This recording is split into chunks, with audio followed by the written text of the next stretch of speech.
Olá, boa noite, sejam todos muito bem-vindos a esta edição do Política Internacional, numa semana em que vamos discutir, ou melhor, analisar e conversar sobre a materialização do acordo entre Israel e os Emirados Árabes Unidos, que foi materializado, na verdade, com a visita dos Emirados Árabes Unidos a Israel. Vamos conversar também sobre a propagação da ameaça extremista na região, para além de Moçambique.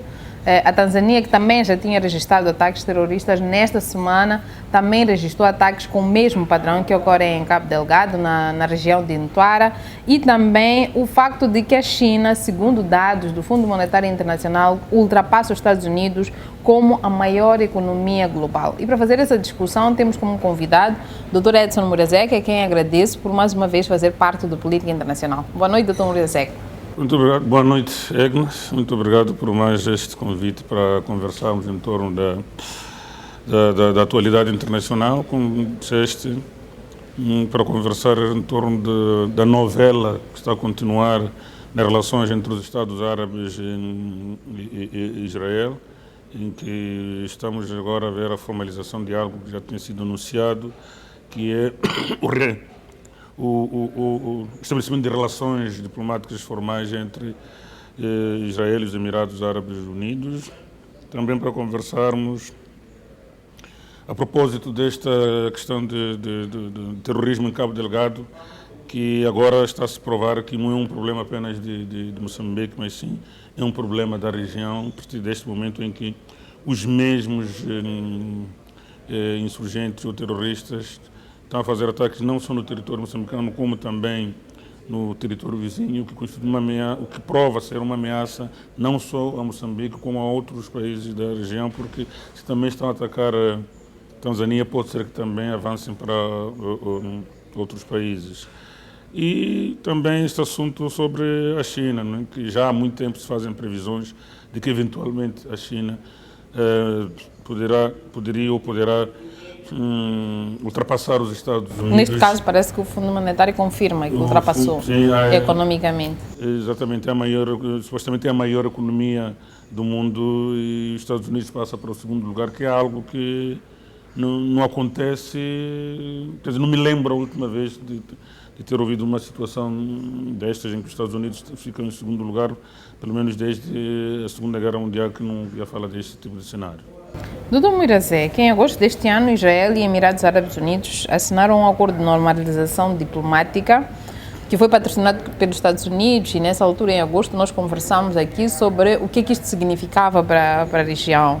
E agora parece que este acordo começa a ser materializado e a primeira materialização é com esta visita inédita, a primeira visita oficial que os Emirados Árabes Unidos fazem a Israel, num primeiro contacto excepcional que acontece. Contrariamente às expectativas que haviam, principalmente porque Palestina considerava este acordo uma traição e eventualmente esperava mobilizar outros países árabes da região de certa forma também boicotarem esta aproximação que lesa política e estrategicamente seus próprios interesses. O que se pode dizer do facto de, contra todas as expectativas, o objetivo de Trump estar a dar frutos neste momento?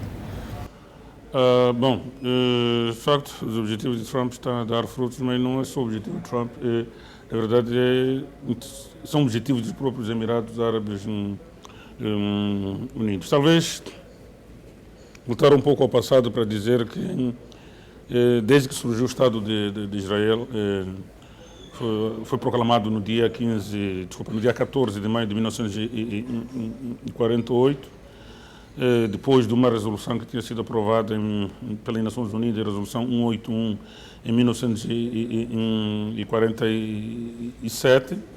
Em 1948, os judeus, os sionistas, proclamam a formação do Estado de Israel, que rapidamente o Estado foi reconhecido pelos Estados Unidos, pela União Soviética e alguns outros Estados no sistema internacional, mas os Estados Árabes nunca aceitaram o direito de o Estado de Israel existir como um Estado soberano e independente na região do Médio Oriente, particularmente na Palestina.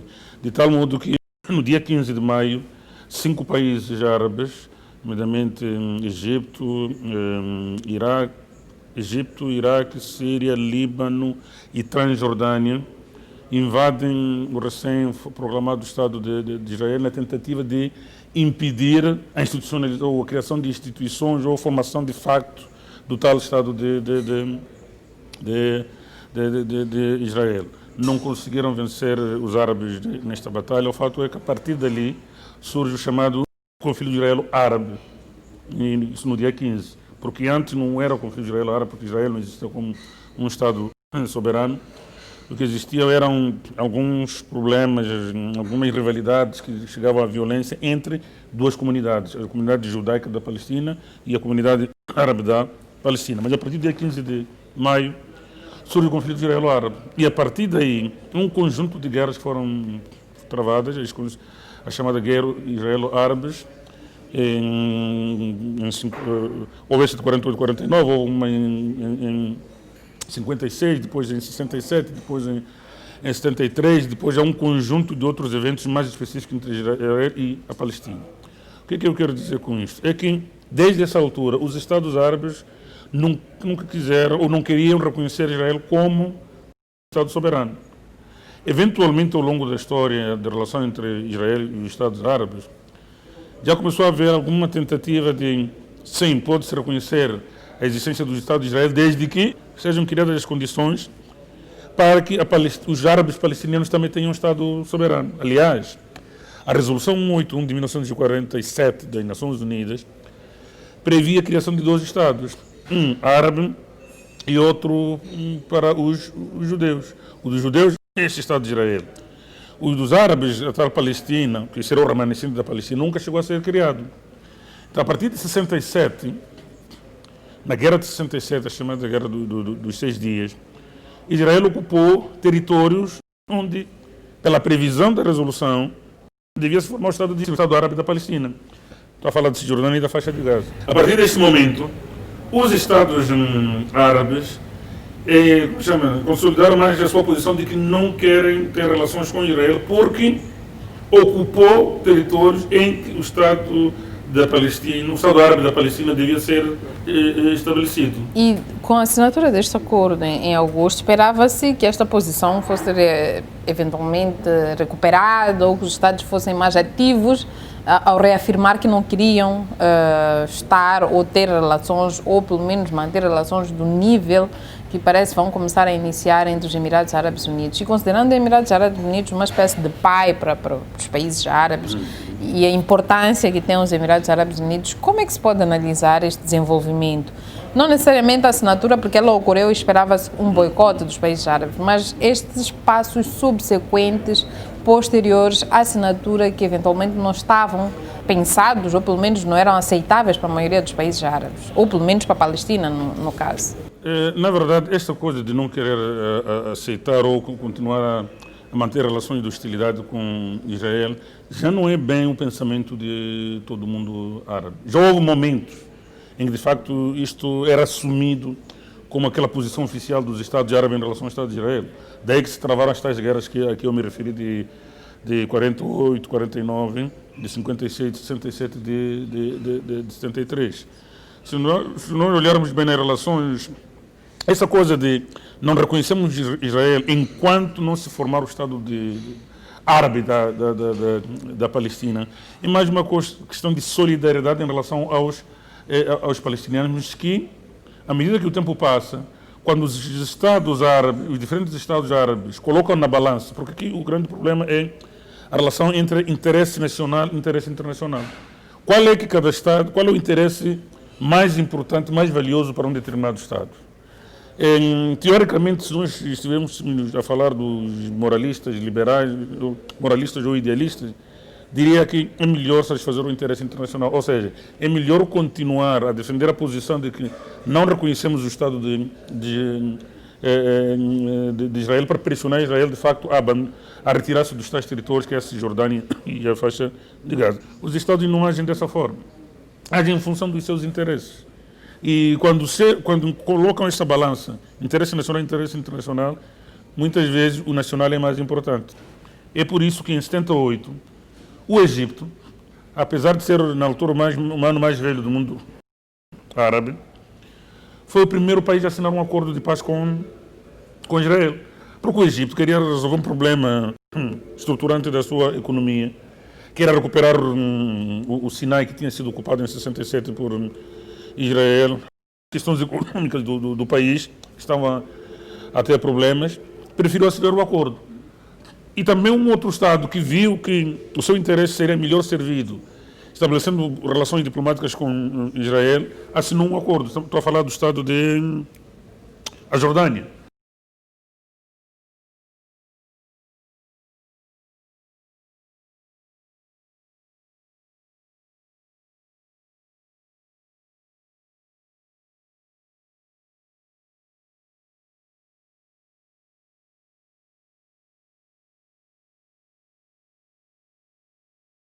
Os Estados, quando estão em face deste conflito, deste dilema entre defesa do interesse nacional e interesse internacional, muitas vezes favorece o interesse nacional. E isso, na relação entre os Estados Árabes e Israel, começou em 1978 com o Egito, que depois de 67 ter perdido alguma parte do seu território, estou a falar do canal, aquela zona do canal de Suez, o Sinai principalmente, então o Egito decidiu assinar, o Anwar Sadat decidiu assinar um acordo de paz com Israel em 1978 e criou muito alarido no mundo árabe o fato do Egito ter assinado um acordo com o inimigo dos árabes sem ter conseguido, nessa assinatura do acordo, resolver o problema palestiniano.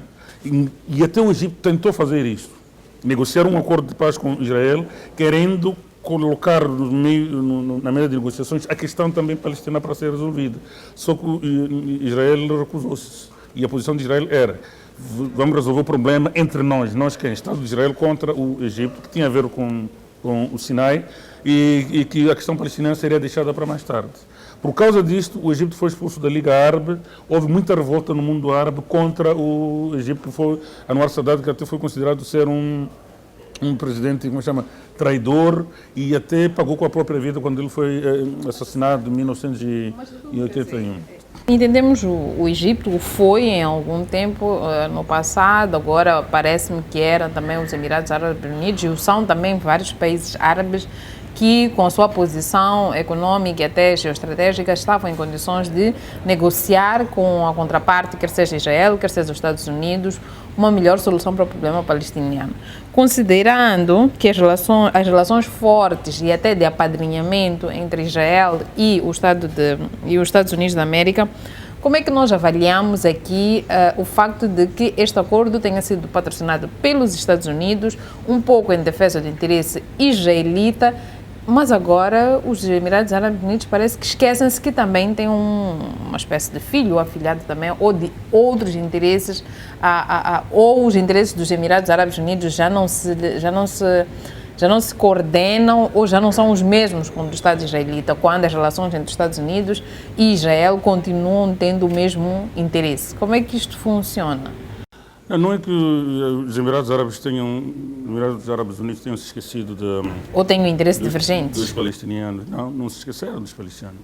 Eventualmente interessa aos Emirados Árabes Unidos que a questão palestiniana seja também resolvida. Aliás, no discurso oficial é esse. Sim, negociamos, mas a questão palestiniana não é esquecida. Mas o ponto é este.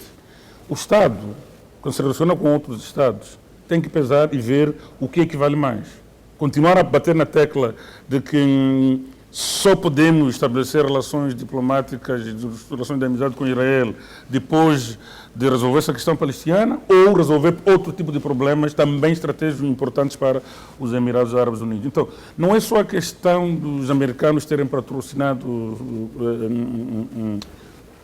este acordo que vale. Eu acredito que há interesses dos próprios Emirados Árabes Unidos neste acordo. Aliás, uma das coisas que tem se aventado é uma máxima que se diz: inimigo do meu inimigo é meu amigo.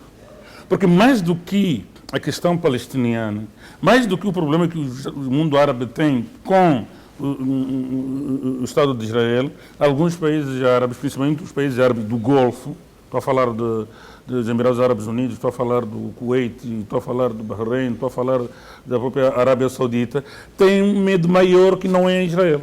E qual é o medo maior desses países? É o Irão. Então, É preferível até ser, não são amigos, mas já que Israel é um dos maiores como chama? Inimigos, vamos assim dizer, do Irão, esses árabes também são inimigos do Irão, eventualmente neste momento, quando colocam na balança, é melhor aproximar-se de Israel do que aproximar-se de Israel, porque a aproximação de Israel vai significar o quê? Vai significar, através de partilha de informação sobre as ações que são consideradas subversivas do Irão na região do Médio Oriente, possibilita uma maior aproximação entre Israel e Emirados Árabes Unidos e o Bahrein também, que está a entrar nisso, possibilita ter acesso à inteligência e à informação, por exemplo, dos Estados Unidos, já que a relação entre os Estados Unidos e Israel é muito forte, há uma partilha ali de informação, há um interesse de isolar o Irão, e estes pequenos países, nesse caso os Emirados Árabes Unidos, que têm algum interesse e estão ligados, tudo bem que a Arábia Saudita ainda não avançou nesta direção, mas nós sabemos que tanto os Emirados Árabes Unidos como o Bahrein são grandes, como chama, aliados da Arábia Saudita, e são eles que apoiam a Arábia Saudita, por exemplo, nas suas investidas no Iêmen, na Síria, etc. Então, interessa aos Emirados Árabes Unidos ter esta aproximação com Israel, porque vai garantir essa partilha de informação, eventualmente alguns apoios adicionais, seja a nível militar, de informação, a nível estratégico, para combater uma ameaça maior que nesse momento é o Irão. Bem, não significa isto que os Emirados Árabes Unidos tenham se esquecido da Palestina. Não, eu não acredito que isso tenha... Considerando que esta aproximação dos Emirados, que agora se materializa no seu relacionamento com Israel, é parte do seu interesse de sobrevivência como Estado, a minha questão é interesses dos Estados Árabes, não só dos Emirados Árabes, mas de todos os outros que têm uma linha de relações, às vezes amigáveis e outras vezes não, até que ponto é que estas relações ou estes interesses podem pôr em causa a sobrevivência da Palestina e o seu interesse em ter um Estado próprio? Porque parece-me que a sobrevivência da Palestina naquela região e também o seu direito ou a sua luta para ter um Estado próprio depende muito da ação destes outros Estados árabes, que hoje também começam a tomar outras decisões, outras opções. Até que ponto é que estas decisões, hoje dos Emirados Árabes Unidos, mas amanhã eventualmente dos outros países, do Bahrein, da Jordânia e tantos outros, é que põem em causa o interesse palestiniano? Os interesses dos palestinianos já foram colocados em causa já há bastante tempo. Eu penso que cada vez menos os Estados árabes têm muita culpa nisso. O princípio dos nãos que eles foram adotando ao longo do tempo. Por exemplo, quando foi da formação da aprovação da resolução 181, nenhum árabe aceitou, até pode haver alguma compreensão em torno disso. Em 48, 49, foram numa guerra que foram derrotados, ainda assim continuaram a dizer não a tudo que tinha a ver com Israel, não ao reconhecimento, não, uma série de nãos a tudo que tinha a ver com Israel.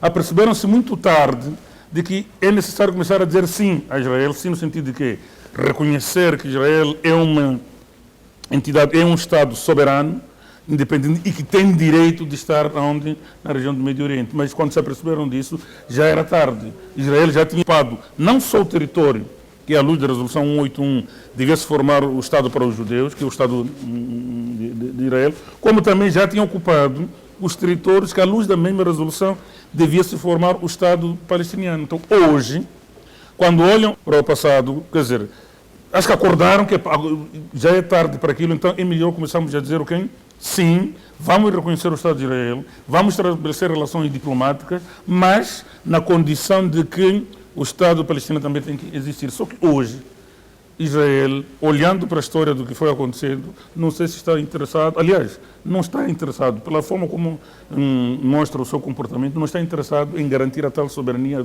a tal independência dos palestinianos. Pior ainda, quando tem por detrás de si a maior potência do sistema internacional até hoje, que são os Estados Unidos, que também vai na mesma dimensão, na mesma direção de não garantir a autodeterminação aos palestinianos. Estou a falar disso olhando para as políticas de Donald Trump desde que ascendeu a presidência nos Estados Unidos. E falando em Donald Trump, esta é a última questão desta nossa primeira parte, que significado ou que contrapartida é que o Donald Trump pode ter, ou os republicanos podem ter agora, com esta vitória, com este xadrez internacional de certa forma favorável, principalmente porque este acordo é histórico, não havia muita expectativa de que ele poderia realmente funcionar, mas Donald Trump e a sua administração parece que conseguiram fazer esta façanha.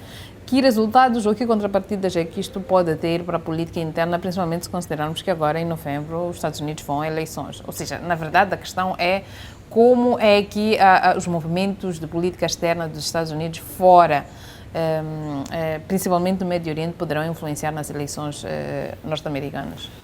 Tem influenciado, ainda não estou a acompanhar com especificidade o que está acontecendo nos Estados Unidos, mas às vezes as vitórias, como chama, a nível externo, podem sim, ou têm sim, ou melhor, podem ser favoráveis para, por exemplo, na campanha eleitoral dentro do Estado. Aliás, Donald Trump vai usar isso como uma cartada, sem dúvidas, na sua campanha, o fato de ter conseguido que os Emirados Árabes Unidos assim, normalizassem as suas relações com Israel, que o Bahrein também seguisse o mesmo exemplo, e agora até está a fazer chantagem ao Sudão. O Sudão foi colocado numa lista negra desde 1993. Aliás, desde que ascendeu ao poder o Omar al-Bashir, em 89, por meio do golpe de Estado, supostamente o Sudão tornou-se um santuário de grupos extremistas terroristas, incluindo Al-Qaeda. Osama Bin Laden supostamente foi treinado, passou pelo Sudão, e quando aconteceu houve um atentado bombista à história do World Trade Center em 1993, a partir dessa altura o Sudão entrou na lista negra.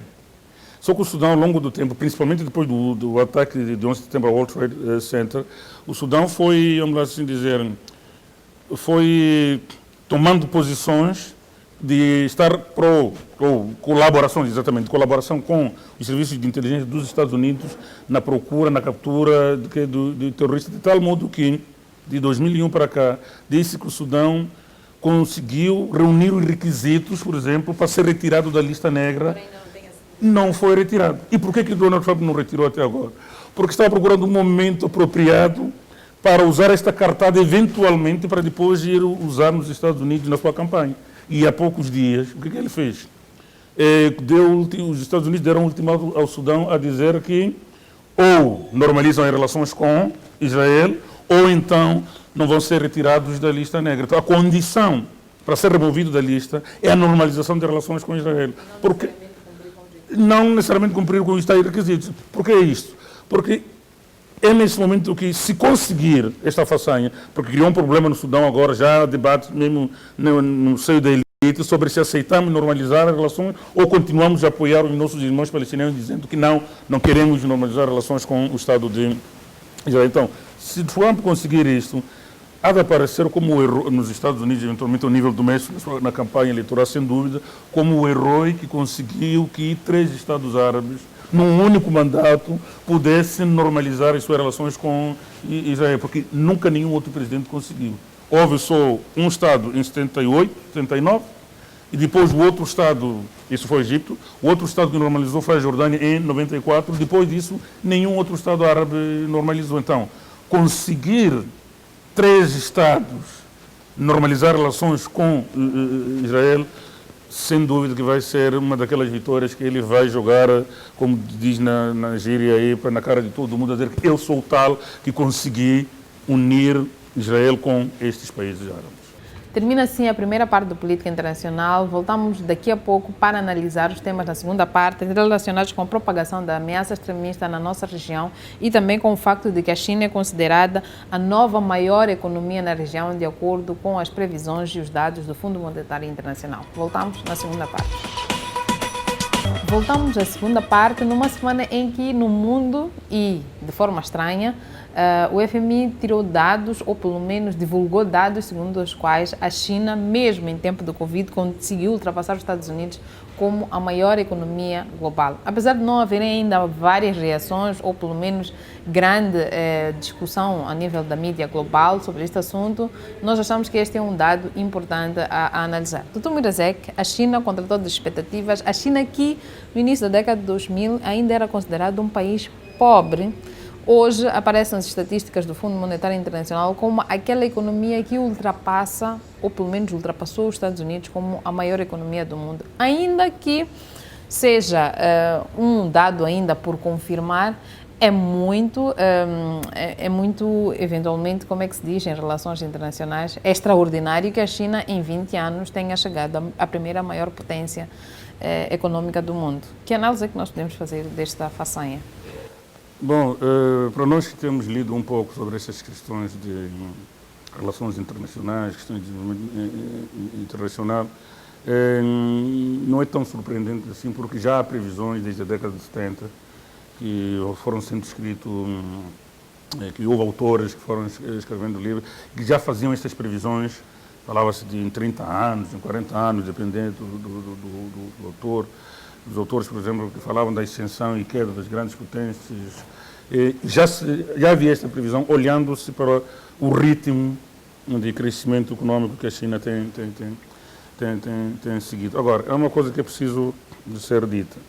Quando se diz que a China é a maior economia do mundo, não significa que a China é o país mais desenvolvido do mundo. São coisas completamente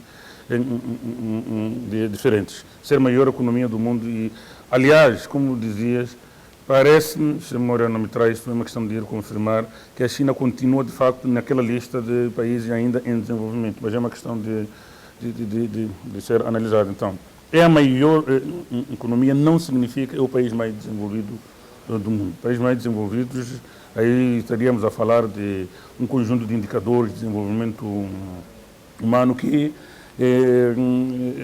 eventualmente, a China ainda não alcançou. Mas esta façanha de ser a maior economia do mundo, a ter que ser confirmada, de facto, é uma questão interessante, porque os Estados Unidos, pelo menos desde a Segunda Guerra Mundial, se a memória não me traz, até mesmo desde a Primeira Guerra Mundial, Estados Unidos, na Primeira Guerra Mundial, os Estados Unidos saíram da situação de devedores para credores. Depois da Segunda Guerra Mundial, então, estavam numa situação muito superior aos outros e parece-me que nunca esteve numa situação de estar em segundo lugar. Sempre foram a maior economia no sistema internacional. Então, a se confirmar esta notícia de que esses dados do Fundo Monetário Internacional de que a China ultrapassou os Estados Unidos, na verdade, está a se confirmar as previsões de estudiosos que já falavam da possibilidade disto ocorrer. Então, o que nós vamos ver é se esta China, sendo a maior economia global, vamos assim dizer, nós estudamos relações internacionais, é percebermos se ela estará interessada em desempenhar, por exemplo, o papel de potência hegemônica no sistema internacional. Aquele papel que os Estados Unidos desempenharam muito, principalmente depois da Segunda Guerra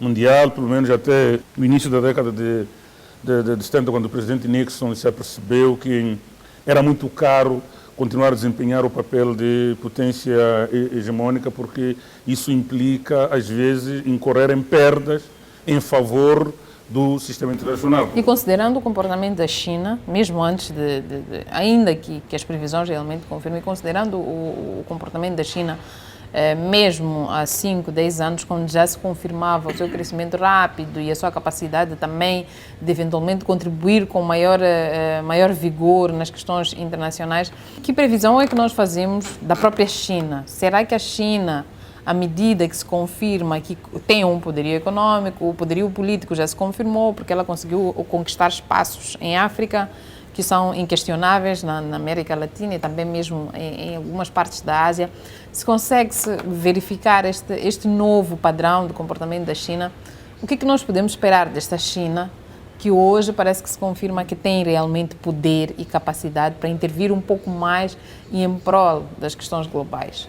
Bom, eu não me parece que a China ainda esteja preparada ou interessada em assumir este papel de tal potência hegemônica. Porque a China, apesar de hoje estar-se a falar de ser a maior economia a nível global, tem muitos desafios a nível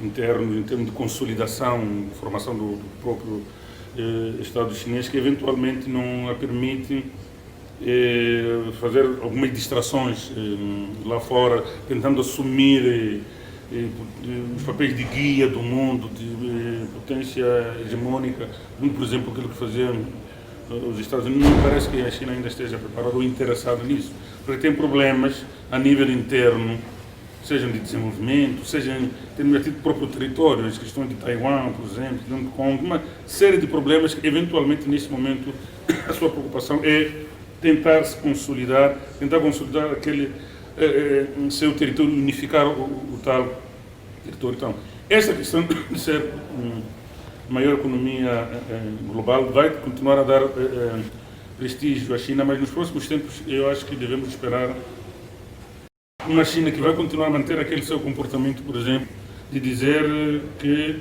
não nos metemos nos assuntos, vamos assim dizer, dos outros Estados, de não querer impor as suas vontades sobre os outros Estados, porque, por exemplo, enquanto potência hegemônica, os Estados Unidos ou os seus aliados foram criando um conjunto de princípios, um conjunto de valores que consideram que são universais. Por exemplo, a tal democracia liberal, a questão do respeito pelos direitos humanos e uma série de outros valores que consideram universais, que a China eventualmente... Com as quais a China não se identifica até um pouco. A China, em algumas dessas coisas, não se identifica com elas, mas também, por causa dos problemas que tem a nível interno, não está interessada em querer impor esse tipo de valores aos outros. Porque os problemas que os outros países têm, os outros países vivem e são criticados, também a China tem um nível interno. Então, é uma China que hoje se anuncia, ou o Fundo Monetário Internacional está a anunciar que parece que já está a suplantar os Estados Unidos em termos de ser a maior economia. Acho que estão a olhar em termos de exportação, em termos de produção, né, nacional, em termos de PIBs e por aí em diante. Isso é que está a tornar a China a maior economia a nível global, mas não me parece que esse estatuto signifique imediatamente ela tentar se impor no sistema, vai tentar se impor em termos de satisfação dos seus interesses, que é o que a China... Ou promoção do tal de soft power. Exatamente, ela vai apostar mais nesta questão do soft power, nas relações bilaterais, estar presente em diferentes partes do globo, defendendo os seus interesses em particular, não necessariamente interesses do sistema ou querendo impor a sua vontade aos outros atores do sistema internacional. Considerando que a China chega a este lugar de maior economia global, tendo já vários países com altos índices de endividamento em relação à China, a minha questão é: o que é que nós podemos esperar do comportamento desta China que, em alguns anos atrás, já começava a ser um pouco questionada a sua atitude em relação a países que eventualmente estavam com níveis de endividamento em relação à China extremamente altos? Se confirma que realmente a China é uma potência global, com um grande número de países com altos níveis de endividamento em relação à China, não só em África, mas na América Latina e em outros grandes lugares, a China continuará a ser uma potência que só faz uso do seu soft power, não cria nenhum problema de relacionamento com os Estados com os quais se relaciona, principalmente porque grande parte do endividamento dos países africanos e também dos países do mundo em relação à China foram feitos dentro de um quadro bilateral, contrariamente aos processos de endividamento em relação ao Ocidente, que são feitos em quadros multilaterais, como, por exemplo, o próprio Fundo Monetário Internacional, o Banco Mundial, o Banco Africano de Desenvolvimento, e que permitem espaços de negociação que eventualmente a China não vai querer abrir na relação bilateral que terá ou que tem com estes países africanos, cujas dívidas são altíssimas. Já começa-se a questionar a sustentabilidade destas dívidas. Eu tenho problemas com esta posição de que o endividamento com a China é insustentável. Às vezes penso, espero que eu não esteja enganado, que tem-se levantado um falso problema. Aliás, o ideal, na verdade, era esses Estados, seja africanos ou de outras partes do mundo, não terem endividamento. Ou não têm alto nível de endividamento, não importa com que ator. Não há melhor ator no sistema internacional para o qual um determinado país ter endividamento. Não há, ninguém vai me convencer que endividar-se com, não vou dizer ninguém, dificilmente vai me convencer que endividar-se com os Estados Unidos é melhor do que endividar-se com a China. Aliás, essa é a narrativa que tem sido propalada para dizer-se que a China não é um bom parceiro de cooperação. Quando falamos deste Fundo Monetário Internacional, do Banco Mundial, onde os Estados vão se endividar, não importa que seja um conjunto de países. Aliás, há uma coisa interessante sobre esse endividamento nessas instituições multilaterais. Enquanto com a China o Estado vai negociar ou conversar com um único Estado de forma bilateral, ao nível dos clubes de Paris, dos clubes de Londres, essas questões dos bancos mundiais, é um Estado que negocia com vários credores ao mesmo tempo. E ainda por cima, um Estado pequeno, um Estado africano, por exemplo, pequeno ou não tão forte como os outros, que vai ter que negociar ao mesmo tempo com diversos credores. Então, eu não vejo que o endividamento ao nível dessas instituições que são controladas pelos países ocidentais, Estados Unidos, Europa Ocidental e os outros, seja melhor ou pior do que o endividamento em relação à China. Não sei qual deles é mais sustentável ou não. Cada Estado é livre de olhar para as diferentes fontes de financiamento ou diferentes fontes onde pode pedir emprestado dinheiro e olhar para os modelos de devolução desse dinheiro ou de pagamento desse dinheiro e escolher aquilo que acha que é melhor para o seu interesse nacional e não necessariamente agir em função da narrativa que é criada de que endividar-se com a China é insustentável, mas sustentável é endividar-se, por exemplo, quando se trata com países ocidentais ou com as instituições controladas pelo Ocidente. Eu vejo essas notícias que vão sendo propaladas sobre o aumento do poderio econômico da China, em que hoje já se fala de estar acima dos Estados Unidos em termos de ser a maior economia, o que eu vejo é que estamos a ter mais fontes de financiamento. Mais fontes em que os países que não têm dinheiro podem ter acesso a financiamento para os seus projetos de desenvolvimento. Então, ao invés de estar totalmente os Estados africanos, da Ásia ou da América Latina, estarem totalmente dependentes de instituições como o Banco Mundial, o Fundo Monetário Internacional, que têm o seu nível de condicionalismos, já agora. Fala-se muito, há condicionalismo lá e não há na China, não é verdade. Há condicionalismo, tanto quando você vai se endividar na China, quando vai se endividar nas instituições como o Fundo Monetário e o Banco Mundial. A diferença está no tipo de condicionalismo. E talvez é por aí que muitos países preferem ir pedir dinheiro à China do que ir pedir dinheiro a essas instituições. Por enquanto, quando você pede dinheiro deste lado, deste lado eu as instituições de Bretton Woods, estou a falar do Banco Mundial, Fundo Monetário Internacional, etc, etc. Há condicionalismos políticos. Muitas vezes dizem, se tu queres isto, muda para ser democracia, mas a tal democracia tem que ser aquilo que nós dizer que é democracia.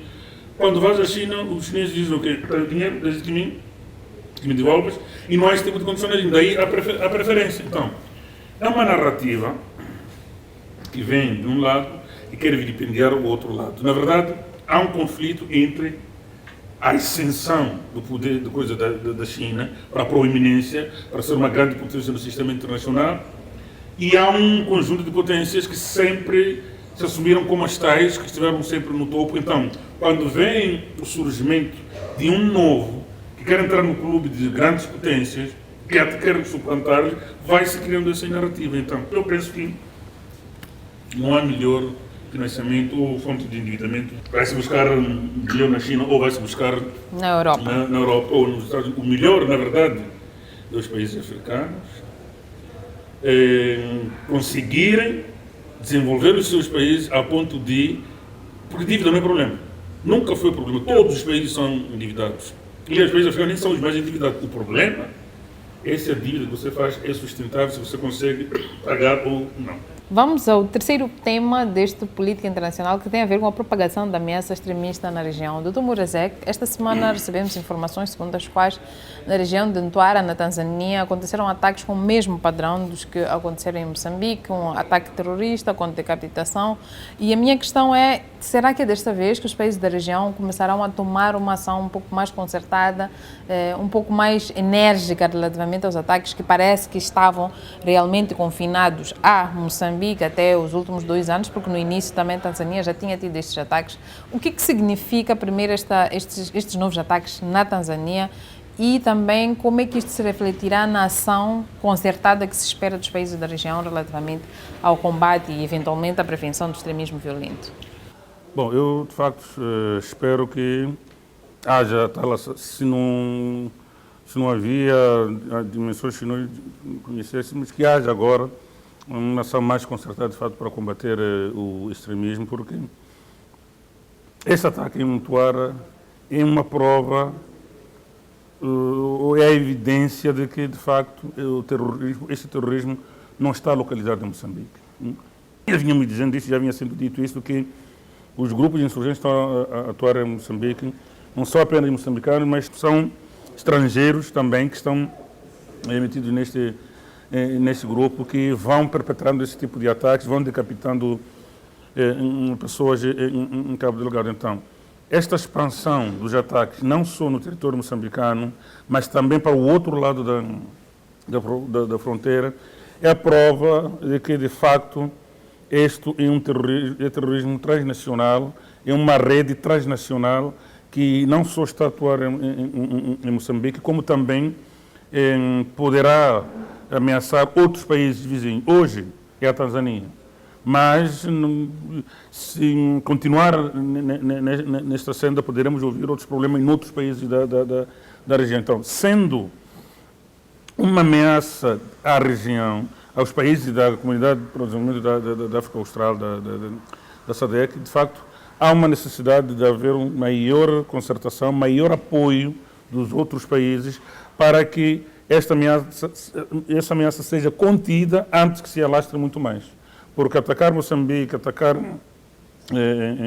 Tanzânia, 2 países fronteiriços, não nos admiraríamos que atacassem outros países, como Malawi, que também está ali ao lado, que faz fronteira com Moçambique e com a Tanzânia, mas também o fato de estar a ocorrer ali no norte de Moçambique e sul da Tanzânia não significa que outros países que estão longe daquela fronteira, estou a falar da África do Sul, estou a falar da Zâmbia, estou a falar do Zimbábue e de outros países, não significa que também não possam ocorrer ataques terroristas nesses países. Então, eu penso que este ataque é um alerta para, eventualmente, o órgão de defesa, paz e segurança da SADC, da Troika da SADC, sobre a necessidade, de facto, desta ameaça ser levada a sério, a necessidade de traçar-se alguma estratégia de combater esta ameaça nesta fase.